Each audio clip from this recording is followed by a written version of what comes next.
ఎవరెవరు ఏం వర్క్ చేయాలో ఈవినింగ్ డిస్కస్ చేద్దాం. కాన్ఫరెన్స్ హాల్లో 4 o'clock కల్లా ఉండండి.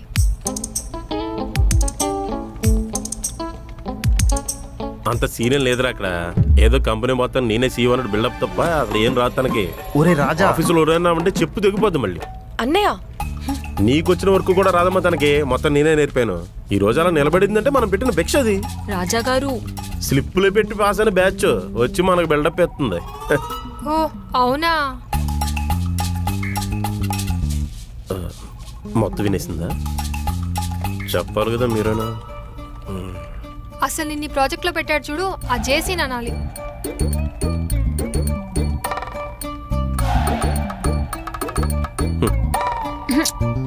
ఇలా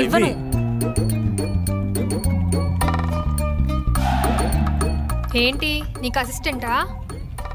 కన్సల్టెంట్, మనం చెప్పిన పనులు చేస్తుంది. సో ద థింగ్ ఈస్, ఇది మనకు అటెంప్ట్. నిజమే, లిమిటెడ్గా అన్నీ చేయాలంటే చాలా కష్టంగా ఉంది. లెట్ మీ స్పీక్ రాజా. కానివ్వండి. ఇది బిఫోర్ ప్రాజెక్ట్స్ లా కోడింగ్, టెస్టింగ్, ఆపరేషన్స్తో అయిపోయేది కాదు.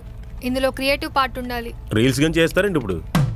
క్రియేటివ్ పార్ట్ అంటే రీల్స్, షార్ట్స్ చేయడం కాదు, కాన్సెప్చువల్ పార్ట్ అని అర్థం. అంటే ఒక బ్రాండ్ మ్యానుఫ్యాక్చరింగ్ కంపెనీకి క్రియేటివ్ అండ్ ఆపరేషన్స్ చేయాలి. అంటే అడ్వర్టైజ్ చేస్తూ ఆ కంపెనీ యొక్క ఆన్లైన్ సేల్స్కి యాప్ క్రియేట్ చేయాలి. ఫ్లిప్కార్ట్, అమెజాన్లో పెట్టుకోమనొచ్చుగా, దీనికి ఎందుకు యాప్ క్రియేట్ చేయడం? అలా చేస్తుంటే మనకి శాలరీస్ ఎలా వస్తాయి ప్రవీణ్ గారు? ఈ మంత్ మీకు శాలరీ వద్దా? మీరు ఏదో ఒకటి చేసుకోండి, నాకెందుకు బాబు, నా శాలరీ నాకు ఇస్తే చాలు.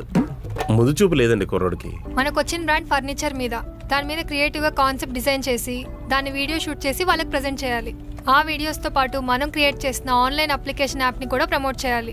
అంటే ఇప్పుడు మనం సినిమా షూటింగ్లా చేయాలా? ఇట్స్ యాడ్స్ రాజా. యాడో మైనస్. అయినా జేసీ గడికి బుర్ర పని చేయట్లేదండి.